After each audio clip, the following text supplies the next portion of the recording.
Asetek has turned a corner. The Invicta wheel is here and it proves that Asetek has the capacity to make a very good looking wheel after all. Buyers can customise the spec with different colour buttons, different handles, button plates and shifter paddle specs, just to name a few, but it doesn't come cheap, starting from around $1,250 or euros before tax, and that's without the handles. The setup you see here with suede handles and optional carbon shifter paddles would set you back just under $1,400 or euros. Any sim racing steering wheel that costs more than $1,000 is the end of the road for most people, so it has to be something special. And whilst the Invicta does have a couple of special attributes that set it apart, they also cut both ways.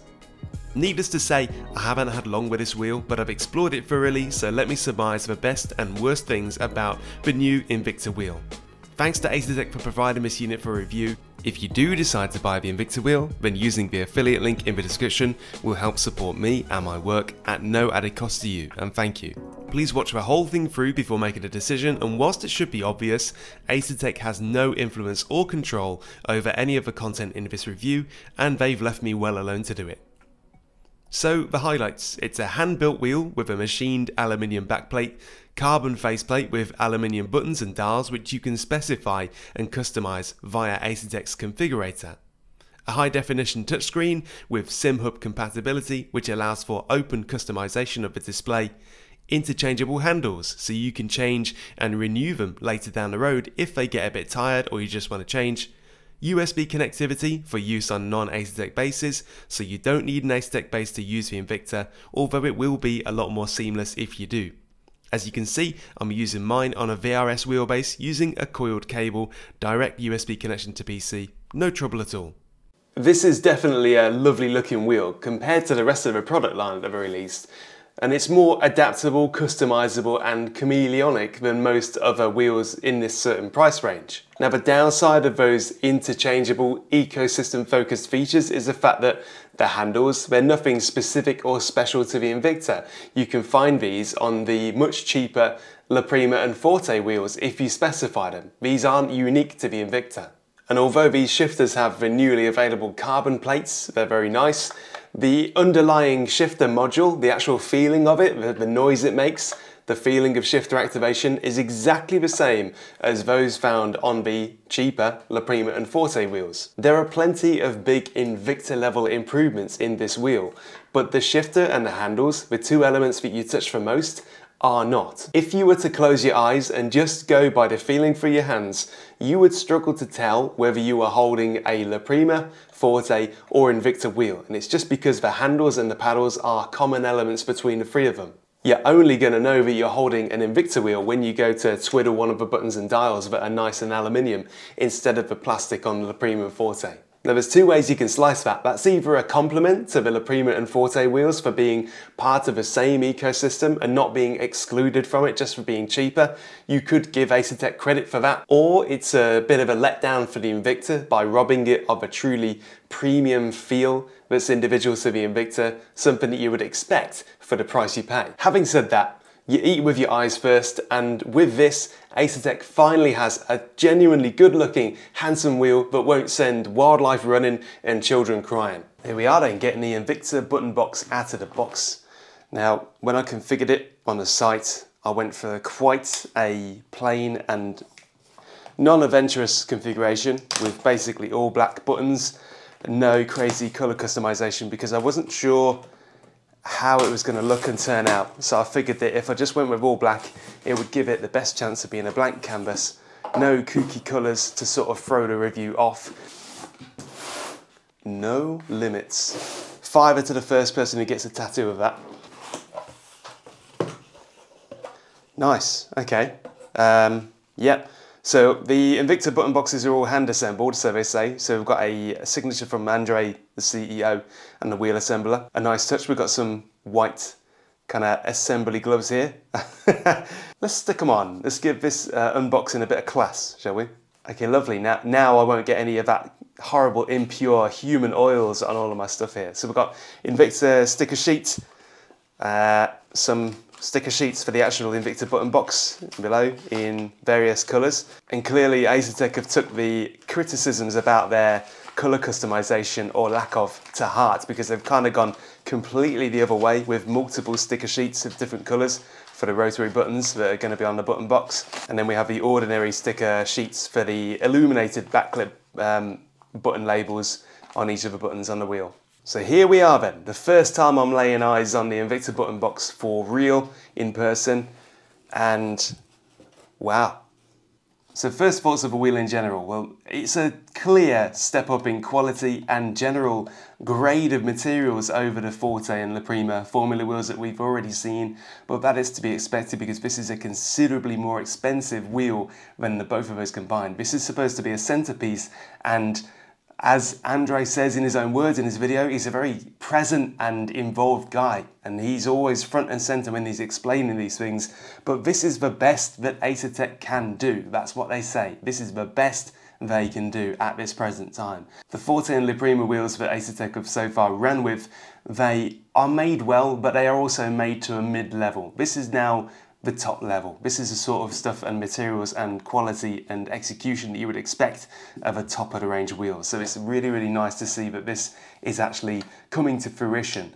The honeymoon period is over with Asetek. They really needed to come out with something that was genuinely good, something that the community and customers alike would look at and go, yeah, that actually looks good. And I think they have actually done it here. So I'm really, really excited to get this up and running with the dashboard, all the new display stuff, because we're only seeing half of the picture with the wheel off here. The buttons will illuminate. I'll get some stickers on it as we saw in the box earlier. Get the screen up and running. The whole thing should start to then come alive. So really excited about that. But so far, so good. If you're mounting the wheel to an Asetek base, then you need to opt for the Asetek QR when configuring it, and that'll cost you about $99 or euros extra. But as for me, I'm mounting my Invicta wheel to a third-party wheelbase, so I would opt out of the Asetek QR as it wouldn't be of any use to me. Here I'm using a GSI spacer in conjunction with a VRS hub to attach it to my VRS base, and I'm lucky I have that spacer with all of its openings, because if I was just using the VRS hub, the hub would completely block off any access to the internals with no way for a cable to get in or out. I pointed this out to Asetek. They say they know about this in beta testing and they're working on a spacer they can include to circumvent this issue. I'm sure they're hot on the case, but it's a bit of an oversight in the design that's going to cause them extra headache, because now they have to come up with a quick solution to that. Once connected, the wheel breathes into life with a really cool and proud intro phasing into an idle screen with Aurora Borealis. Multiple backlit buttons are customizable, as are the rev lights. The built-in dashboards are very neat and tidy, if not numerous at this stage. You'll see that Asetek has incorporated a self-leveling feature, but that is only something that can be enabled if you attach it to an Asetek base, as presumably it works off positional data directly from the wheelbase. However, it is a feature nobody actually wants. Please Lord, Fanatec, Moser, and now Asetek, anyone else, don't spend another second on implementing self-leveling dashboards. You've had your fun one-upping each other and showing off, but just leave it now. SimHub compatibility is engaged by selecting it in the drop-down menu in Asetek's RaceHub software. Then you just assign the dashboard that you want. I'm all about the Mercedes GT3 right now, so I downloaded a Merc GT3 dashboard and imported it into SimHub. The choice to opt into SimHub support is always a good one for the customer and completely unleashes the big, beautiful screen to do exactly what you want with. The wheel does display notifications on the screen if you change ABS or TC or brake bias or anything like that, even over the top of SimHub dashboards. This is a really useful option to have because it brings the focused value up in big font in a stylish way, but you can opt out of this feature. The overall experience with the Invicta is very good. I wouldn't describe it as feeling ultra high end because of the handles and paddle modules being below par for something of this price, but the beauty of Asetek's ecosystem is that they might add something special to the lineup that can just bolt on an Invicta level handle or paddle module, and they've shown a willingness to listen to feedback and customer wishes. If I have one piece of advice for those contemplating the Invicta wheel, it'd be to maybe steer clear of the LMP handles. They look great in photos, but I didn't like them one bit personally. To me, they have a low friction feel with or without gloves, and I simply don't think they're the right match for this very expensive wheel body. If they went back to the drawing board, revised them with a more high friction grippier version of it, then they'd be perfect, but as of right now the LMP handles are among the ungrippiest grips that I've used. The standard rubber or suede handles will be by far the better choice. Having tried all three material types, the suede comes out on top for me.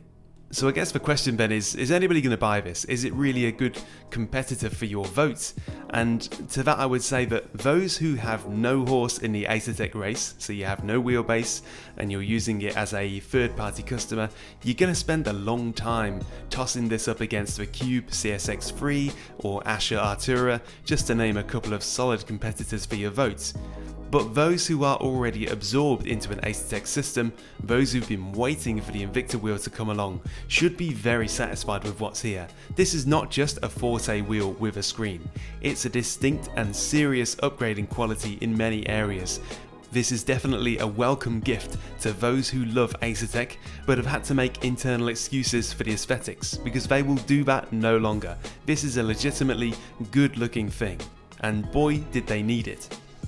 And that's all for now. I hope this was an entertaining watch and you've had a good look at Asetek's newest flagship wheel. And feel free to ask any questions if unsure about anything, or just comments and feedback in general. It's all very welcome. And cheers again.